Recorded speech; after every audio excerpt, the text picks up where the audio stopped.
Hi guys, আসসালামু আলাইকুম রহমতুল্লাহি ওবারাকাতু। Welcome back to my channel Mariam's blog. আপনারা সবাই কেমন আছেন? আশা করছি যাই যেখানে আছেন অনেক ভালো আছেন। আমরাও আল্লাহর রহমতে অনেক ভালো আছি। আজকে নতুন একটা রেসিপি নিয়ে আসছি। আজকে হচ্ছে আমি এখানে খাসির মাংস নিয়েছি। এই খাসির মাংস দিয়ে মজার একটা রেসিপি তৈরি করব। চলুন দেখা যাক কি আমি রেসিপি তৈরি করি। এখন আমি এটি ভালো করে মাংসগুলি ছেঁচে নিব। মাংসগুলি কিন্তু ভালো করে আমি এই যে দেখেন, মাংসগুলি কিন্তু আমি ভালো করে ছেঁচে নিয়েছি। দেখেন, একবারে কিন্তু ভালো করে ছেঁচে নিয়েছি। এখন এগুলি আমি ভালো করে একটু সিদ্ধ করে নিব। একটা ফ্রাই প্যান বসিয়ে দিলাম পরিমাণ মতো পানি। আবার তারপরে দিয়ে দিলাম মাংসগুলি সিদ্ধ হতে কিন্তু বেশি সময় লাগবে না। এটি কিন্তু তাড়াতাড়ি সিদ্ধ হয়ে যাবে, যেহেতু আমি এটি একটু ছেঁচে দিয়েছি ভালো করে। আমি দিয়ে দিলাম একটু লবণ আর দিলাম একটু হলুদ। দেখেন এই তো ময়লাগুলা, পরে কিন্তু ময়লাগুলি ছেঁকে উঠিয়ে নিব। যতক্ষণে না সিদ্ধ হয়েছে ততক্ষণ পর্যন্ত আমি এটি জাল দিয়ে নিব। ওগুলি কিন্তু আমার প্রায় সিদ্ধ হয়ে গেছে। আমি পানিগুলি সবগুলি একবারে শুকিয়ে নিব, তাহলে কিন্তু ভালোভাবে আরো সিদ্ধ হবে। ছেঁচে দেওয়ার কারণে কিন্তু অনেকটাই সিদ্ধ হয়ে গেছে, অনেক তাড়াতাড়ি, মাশাআল্লাহ। এটা দেখেন, পানিগুলো কিন্তু সব শুকিয়ে গেছে। এখন আমি এটি একটু ভেজে নিব। আমি এখনো কিন্তু তেল দিইনি, হালকা একটু তেল দিয়ে দিব। মাংসগুলো কিন্তু আমার ভেজে নেওয়া হয়ে গেছে। এখন আমি এগুলি উঠিয়ে নিব। উঠিয়ে নিয়ে এখানে আমি পেঁয়াজ দিয়ে দিব এই তেলের মধ্যে। সেই তেলের মধ্যেই আমি পেঁয়াজ দিয়ে দিলাম। পেঁয়াজগুলো একটু ভালো করে একটু ভেজে নিব। এটা দেখেন, মাংসগুলো কিন্তু আমি ভেজে নিয়েছি। এখানে আমি সব ধরনের মশলা নিয়েছি। তারপরে রসুনের পাউডার নিয়েছি, এখানে জিরার পাউডার নিয়েছি, হলুদ নিয়েছি, একটু চাট মশলা, একটু কেরি মশলা নিয়েছি, এখানে মরিচ নিয়েছি, গুঁড়া মরিচের পাউডার নিয়েছি, একটা তেজপাতা নিয়েছি, 2টা দারুচিনি নিয়েছি। এখন ভালো করে পেঁয়াজটা আর একটু ভেজে নিব।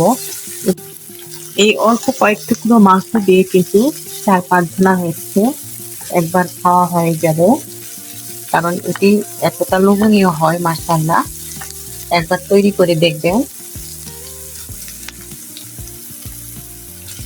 কুরবানি মাংস থাকতে থাকতে কিন্তু এই রেসিপিটা একবার হলে তৈরি করে দেখবেন, কতটা মজা লাগে। এটা পেঁয়াজগুলি কিন্তু আমার ভাজানো হয়ে গেছে। এখন দিয়ে দিচ্ছি সব ধরনের মশলাগুলি, তারপরে হালকা একটু ভেজে নিচ্ছি। মাংস রান্না করতে গেলে কিন্তু অনেক মশলা, তাতে অনেক তেল মশলা দিতে হয়। এভাবে যদি রান্না করেন অল্প তেলে অল্প মশলায় কিন্তু অনেক মজার মাংস দিয়ে মজার একটা রেসিপি তৈরি করতে পারবেন। এখন এর মাঝে আমি দিয়ে দেব 1 টেবিল চামচ পরিমাণ টমেটো সস। মশলাগুলি যেন পুড়ে না যায়, এই জন্য আমি একটু দিয়ে দিব অল্প এক পরিমাণ পানি। তখন কিন্তু আমি মাংস সিদ্ধ করার কিছু পানি আমি একটু উঠিয়ে রাখছিলাম, সেই পানিটাই দিয়ে দিলাম। অল্প মশলা দিয়ে যে এত মজার মাংস রান্না করা যায়, না খেলে কিন্তু বুঝতে পারবেন না। ভালো করে এখন একটু কষিয়ে নিব। যেহেতু মাংসগুলি কিন্তু আমি ছেঁচে দিয়েছি, তাড়াতাড়ি সিদ্ধ হয়ে গেছে, কুক হয়ে গেছে। এটা কিন্তু বেশিক্ষণ সময় লাগে না, আধা ঘন্টার মধ্যে কিন্তু এই রেসিপিটি তৈরি করে নিতে পারবেন। এটা ধরে এসে যারা আমার ভিডিওটিতে একটা লাইক দেন নাই বা লাইক দিতে ভুলে গেছেন, প্লিজ কেউ আপু ভাইয়ারা একটা লাইক দিয়ে দেবেন। আমার রেসিপির কোনো এক জায়গায় যদি ভালো লেগে থাকে, তাহলে বন্ধুদের সঙ্গে শেয়ার করে দেবেন। আমার এরকম সহজ সহজ রেসিপি পেতে আমার চ্যানেলটি সাবস্ক্রাইব করে সবাই আমার পাশেই থাকবেন। যারা এই কাজগুলি করেছেন সবাইকে অসংখ্য অসংখ্য ধন্যবাদ। দিতে একবারে কিন্তু আচারের মতো লাগবে। কিন্তু 10 মিনিটের মতো ঢেকে রাখছিলাম একবার লো হিটে, যেন মশলা সবগুলি যেন মাংসগুলির ভিতর ভালোভাবে ঢুকে যায়। বাহিরে কিন্তু অনেক রোদের কারণে কিন্তু কালারটা ভালো মতো বুঝতে পারতেছেন না। সাদা সাদা মনে হচ্ছে, কিন্তু অনেক সুন্দর একটা লুক এসেছে মাশাআল্লাহ।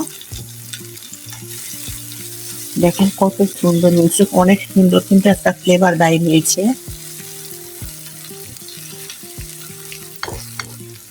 দেখেন কত সুন্দর একটা লুক এসেছে।